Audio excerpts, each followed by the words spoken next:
वो बैठी हुई है, देखिए वो अभी मतलब रूठ के बैठी हुई है। अम्मी ने कहा दवाई खाओ, तो ये रूठ के आके बैठ गई, भाई मुझे दवाई नहीं खानी है। क्यों नहीं खानी है भाई? आपके इलाज के लिए कोशिश कर रहे हैं। वो देखें वो बैठी हुई है, उसने आवाज सुन ली है शायद। एक मिनट ना जाए, एक मिनट बेटा, एक मिनट, उनके लिए पानी लेके जा रहा हूँ। एक मिनट, खैर तो है, जनाब का मूड भी ऑफ है। क्या मसला है? कोई मसला तो है? झगड़ा हुआ है? किसके साथ? दवाई नहीं खाई?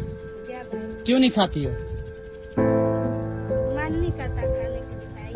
क्यों बेटा, इतना आपका ख्याल रखते हैं, आपके इलाज करवा रहे हैं, इतनी महंगी महंगी गोलियां लेके आते हैं, आप क्यों नहीं खाते?